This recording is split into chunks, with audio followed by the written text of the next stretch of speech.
What I'd like to talk about today is the idea of scaling Bitcoin and talk a bit about this experiment and this journey we're on and some of the challenges that exist in the space and will continue to exist for a while. How many of you here have heard anything about the scaling debate in Bitcoin? Okay, very good. So you're going to, and tonight I'm going to reveal which side I'm on. Fat chance, that's not happening. What I'm going to talk about is a bit broader, this journey. And I want to look at it from the perspective of some of the experiences here in Bali. Now, Gary and others here have been building a community for quite a while in Bali. And what's spectacular is that at its peak, more than 60 retail establishments accepted Bitcoin for retail transactions. So you could shop for various things using Bitcoin. That's more retailers than San Francisco, which is quite astonishing, right? For a much, much smaller city like this. And now, unfortunately, probably the vast majority of those retailers no longer accept Bitcoin. And there's a reason for that. And the reason is that the fees to do a Bitcoin transaction over the past year and a half have escalated quite dramatically. So how many people remember the good old days from 2014? Anyone here who was back? Oh yeah, part of this in 2014. Great. You could do a transaction in Bitcoin for 5 cents. Yeah? And things were easy. And now the cost has escalated. Now it takes maybe $2 to do a Bitcoin transaction. There's a couple of reasons for that. And I want to talk about why that is, where it's going. So the first part, I want to make a prediction. Think of it a bit as a promise I can't keep, but I'll make anyway. And this is, the fees are going to come down again. We are going to see the ability to send low-fee transactions. But only if we do this the right way. And there is a right way, and there's a wrong way. And like many things in engineering, the simple way, the obvious way, is the wrong way. And we'll talk about why that is. I've been involved in a number of engineering projects over the years. I first got involved with internet technologies, networking, routing, communications, data communications back in 1988, probably even a bit before then. And in 1989, I had my first connection to the internet. At the time, the only way to get connected to the internet was if you were university, right? And at that time, you could get a block of IP addresses and route directly on the internet with your own block of IP addresses. And everything was hunky-dory. It was very expensive, but you could get direct routing on the base layer of the internet. Now, some of you may have no idea what I'm talking about. But I'll just throw this out for the audience. How many of you have a fully routable IP address? No. Actually, yeah, none of you do. Today, in order to get a block of IP addresses, you have to be an internet service provider. It is very expensive, and it is only really available in some geographies that still have IP addresses left. Parts of North America, parts of Northern Europe. Asia ran out of IP addresses about 6 years ago. And since then, no more IP addresses are allocated to any organization. Doesn't matter how big, how important, how influential or rich an organization, you can't get an IP address. If you want to route internet packets, your routing is translated using a technology called network address translation. Essentially, someone proxies between you and the routable internet. You can't route directly on the internet. There's a reason for that. And part of the reason is that the internet had certain capacity limitations in it, especially when it comes to addressing. There used to be a time when thousands of people could have their own IP addresses en route. When I first got onto the internet, I actually managed to get what then was known as a Class C. That's 256, a block of 256 routable IP addresses. There is no chance in hell you can get that now. Not a chance. But then, at that time, maybe you had a university, maybe you had one IP address, maybe it had 1,000 people using it. Today, I have probably, let's say, 20 devices in my house that are internet connected, right? I'm sure you have the same experience. In fact, some of them you might not even remember that they're internet connected. You set up some Wi-Fi connection on your TV 2 years ago. You've forgotten that it's internet connected, but it actually is, right? Parts of your stereo, other devices in your home. So a single person now has 20 devices in their home, and they're all using the internet. None of them have full access to routable space. People keep talking about the Internet of Things. Have you heard of this topic, the Internet of Things? Yeah. IoT. IoT. Yeah. The S in IoT stands for security. IoT is where every device in your home uses the internet, down to light bulbs, right? Why would you want an internet-connected light bulb? Because, I mean, how else could you experience the wonderful experience of a hacker from 3,000 miles away turning off all your lights? You could have an internet-connected fridge. You see that always in the advertisements for Internet of Things, so that your fridge can order milk for you. I can order milk for myself, thank you very much, but that's the future we're marching into, and we'll all get to experience a hacker 3,000 miles away turning everything in our fridge into a rotten mess by turning it off. But what we're seeing is this explosion in the number of devices that people are using, right? So now you have 20 devices. Maybe a decade from now, the average home will have 500 devices that use an internet connection, and you don't even know that most of them are doing it. Now let's look at what happens when this starts happening to money, because the same kind of progress is happening in money. In fact, in some ways we've regressed a bit. If you use cash, the average person who uses cash may actually do 15 or 20 transactions a day. But once you switch to using plastic, the number of transactions actually decreases. People tend to use plastic for larger amounts, and they don't just buy little things with plastic, so the number of transactions goes down. But over time, as we get more and more connected, we're likely to do more transactions, right? So now let's look at what that means for Bitcoin. At the moment, Bitcoin produces a 1 megabyte block every 10 minutes. And there's about 3 million people trying to get their transactions into that 1 megabyte block. And as a result, fees have gone up, because fees are a market-based system for deciding which transactions are worth doing and which transactions are not worth doing. Now, a lot of people don't like this. They don't like this solution. They would rather go back to a time when Bitcoin's fees were either negligible or fixed. So you could say, okay, I'm just going to do a transaction, it's going to be 20 cents fixed. The problem with that is that we would end up with a system where everybody wants to get their transactions in, and now we have to make choices. So who can tell me what a good transaction is in Bitcoin and what a bad transaction is in Bitcoin? Anyone? One that takes more than an hour. One that takes more than an hour. Yeah, but how can I tell whether your transaction is worth putting in versus your transaction? What's the amount? Oh, yeah. Well, there's two ways of figuring out that question. And this is really important to understand. One way to figure out this question is to have someone decide what transactions are spam and what transactions are worthwhile. Inevitably, that someone's going to be maybe a developer who's writing code in the software to say, you know, transactions that look like this we want, and transactions that look like this we don't want. If we go down that road, we have given an enormous amount of power to that group to decide the future of Bitcoin.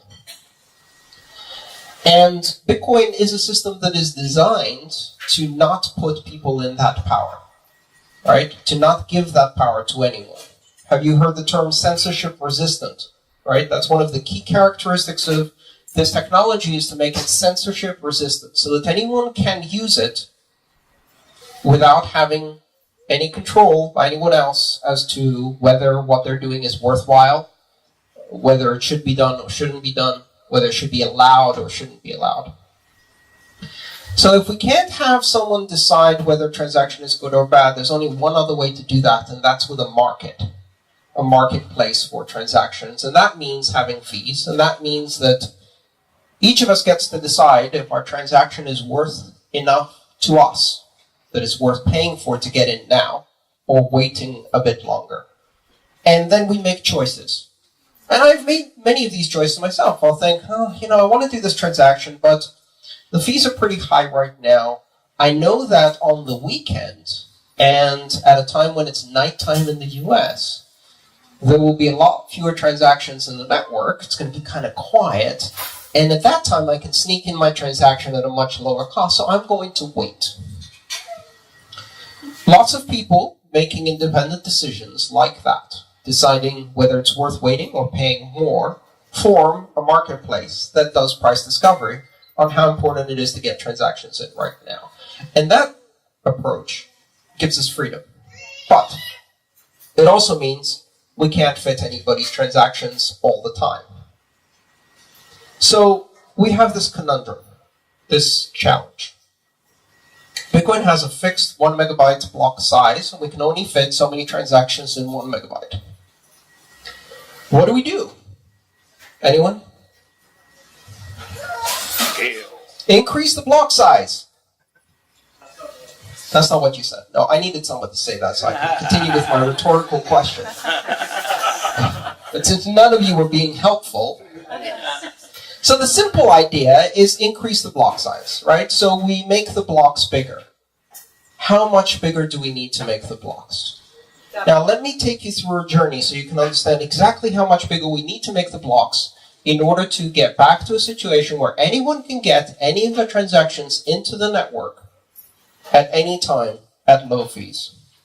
1 megabyte, 3 million people approximately using that 1 megabyte to do maybe 5 transactions a month, mostly using it for speculation, occasionally using it for a bit of retail, and we are full.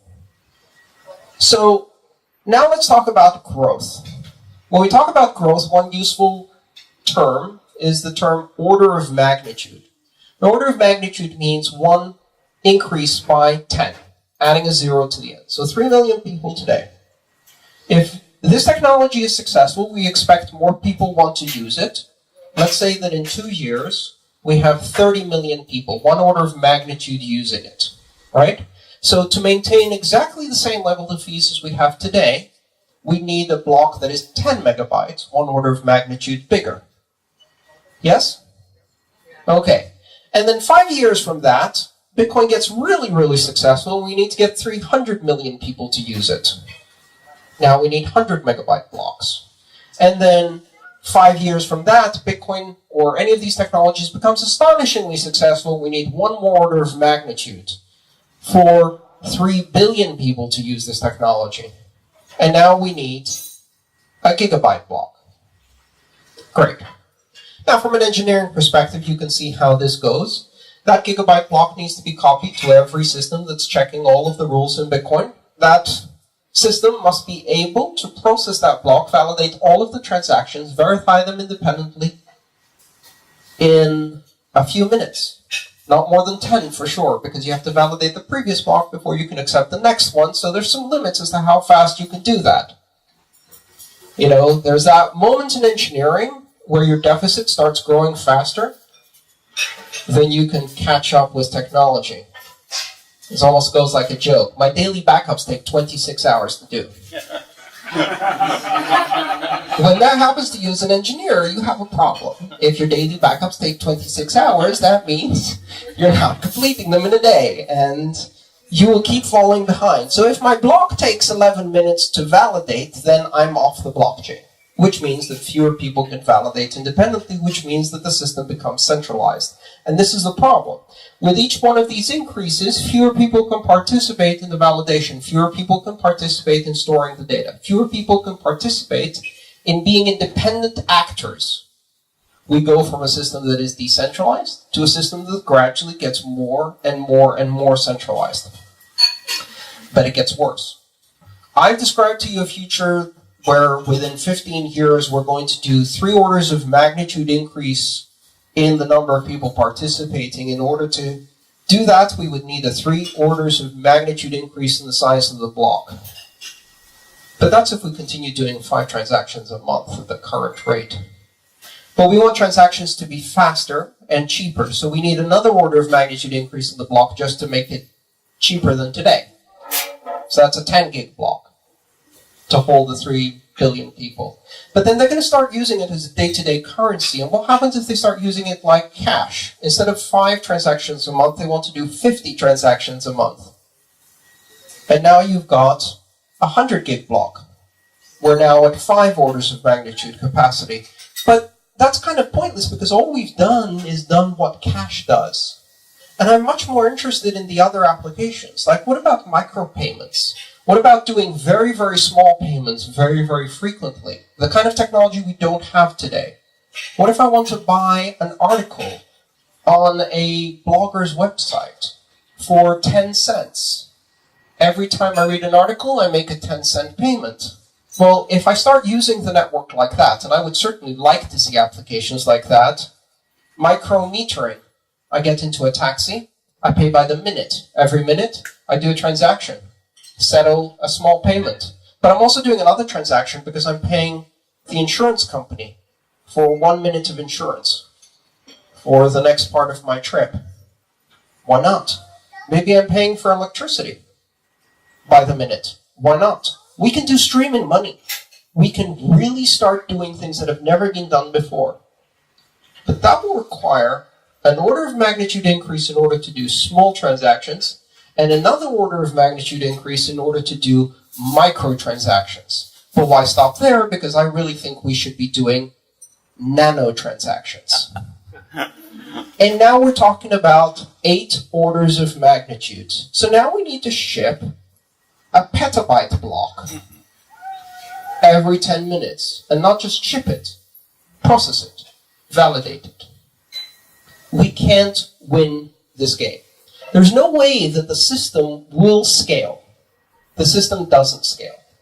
And so immediately people who look at this go, we can no longer fulfill the fundamental promise that I certainly talked about, which is to serve the underbanked, to serve the unbanked, to serve the underserved.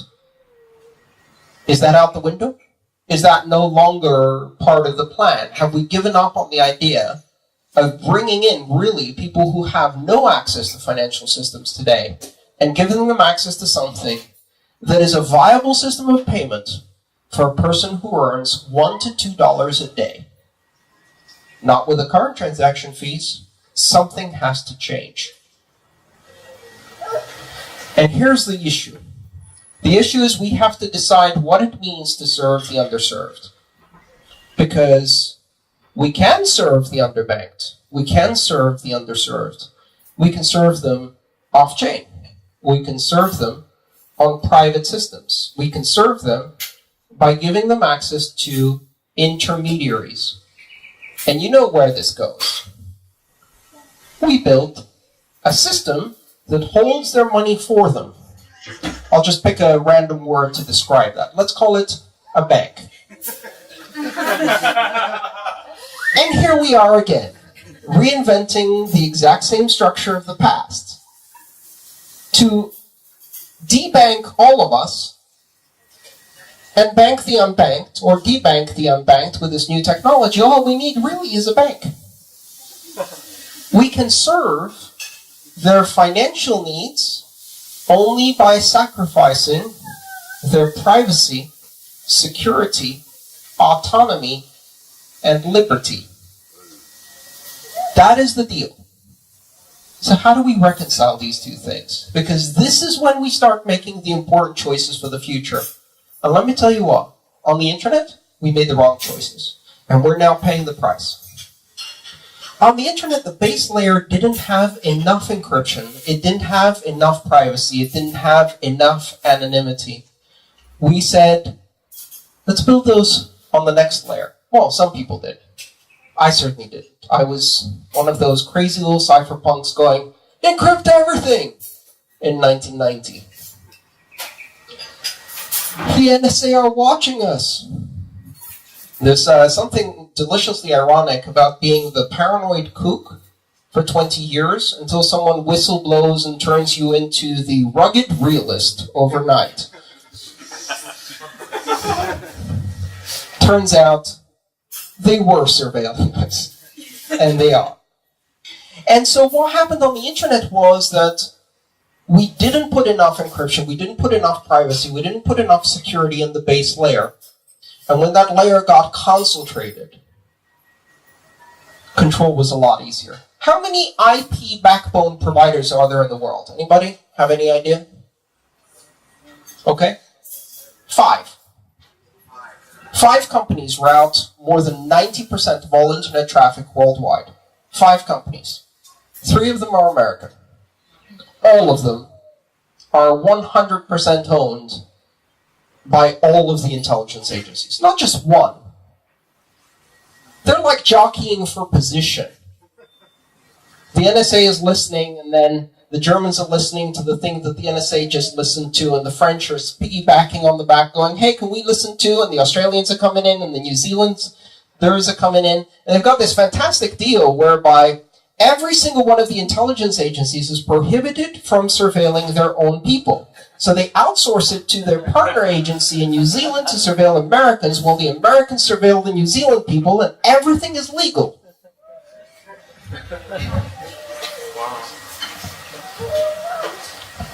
Legal. And that's how the internet ended up serving all of us while undermining our autonomy, privacy, security, and liberty. And we can't fix that on layer 2. We can't fix that with Tor and VPN and anonymizers and remixers. Because if layer 1 is thoroughly compromised, it's much harder to fix this at layer 2. Much, much harder. And we try. We all do. I do. You should. But the problem is that in most market systems, privacy is an externality. You know, every one of us makes a small decision about how we're going to spend our money for connectivity, for data, for access to social media. And for every dollar we save when we make that choice, a little bit of privacy dies. But we don't notice, because that happens in a very diffuse way. We make a choice, and that choice is ours. But the impact of that choice, when a little bit of privacy dies, is shared by all of society. In market systems, that's called an externality. And so over the years, democracy starts getting sick. It gets a cold. And then it gets the flu. And then it gets the bubonic plague. And then it catches a bad case of the Trump. And suddenly institutions of creativity and dissent and thinking out of the box and being different and not agreeing and being annoying and being young and having opinions and saying no become criminal acts. And that privacy gradually means that our democracies are dying bit by bit. But it's not on your Comcast bill. It's not on your internet service provider bill. It doesn't say $49.99, but $10 discount, the death of democracy discount, $10 off. It doesn't say that. You don't know that. So you make the choice, and gradually things change. And you look back 10 years later and say, how the hell did we get here? How did our institutions die? We're not going to make the same mistake, I hope, with this system. So we have a choice. How do we scale while preserving the principles of decentralization, independence, privacy, security, autonomy, liberty in the base layer of these cryptocurrencies? And the only way to do that is to move to additional layers. We're going to move off-chain. Many of our transactions will not be settled on the base Bitcoin chain or on the base Ethereum chain. They will happen in additional networks. In engineering terms, you may have heard the terms sidechain or lightning network or drive chain. These are all things that are going to allow us to do thousands, and then tens of thousands, and then millions, and then tens of millions, and then hundreds of billions of transactions a second, without all of them getting settled on the primary chain. But only if we do it right, only if we preserve the principles of privacy, security, liberty, autonomy on the primary chain, we have to get it right. And that means making the primary chain slightly more expensive, slightly less scalable. It's a very big mistake to think that the underserved and the underbanked are not being served, are not being banked, are not allowed to participate in the financial system of the world because of a problem of scale. It has never been a problem of scale. The financial systems that deliver financial services, the traditional systems, wire transfers, digital payments, plastic cards, debit cards, credit cards, banking, they can scale because they have already sacrificed all of the principles in order to give scale. They can do very cheap transactions. So why do they leave 4 billion people out of the system? Because of this devil's deal, this coalition with the surveillance system that says that in order to give these services, every transaction has to have a known identity. Every participant has to have identity cards and identity papers, which 60% of the world doesn't have. Every endpoint has to be identified and tracked. And it can't go across borders, and it has to be within jurisdiction, and it has to follow these complex laws. And you add all of these things together, and you have the cost of politics. And the cost of politics is really simple when it comes to banking.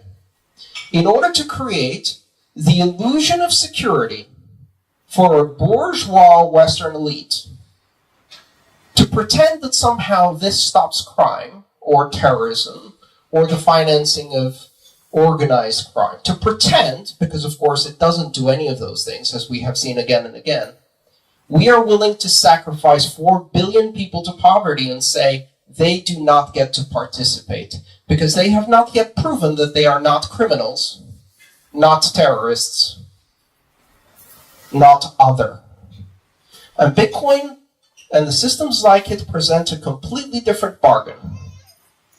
Anyone can access, open to everyone. You do not have to prove anything.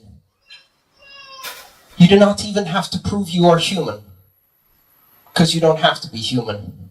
You can be software.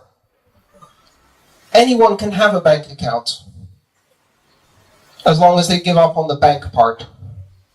And we can serve the underserved.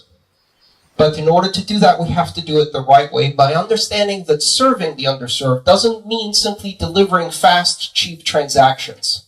The best way to deliver fast, cheap transactions is the fascism of the central database. It is central banking on a global scale. It is totalitarian surveillance systems of a cashless society where no one has voice, no one has recourse. And the moment you go to the wrong protest, say the wrong thing, read the wrong book, they turn you off as a participant of society. This is happening today, and it will get worse and worse and worse unless we change the bargain. And changing that bargain isn't going to be easy, and it will mean expensive fees. And sometimes these expensive fees hide something else. Gary told me that a lot of the retailers who stopped taking retail transactions in Bali, they're not that upset. The Bitcoin they earned quadrupled in value. It was no longer suitable as medium of exchange, but suddenly it made one hell of a store of value, certainly compared to the rupiah.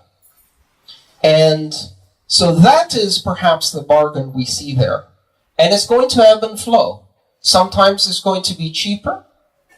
Sometimes it's going to be more expensive. And if this is successful, we will be able to serve billions of people with billions of transactions a day on a global network with privacy, with liberty, with autonomy. Thank you.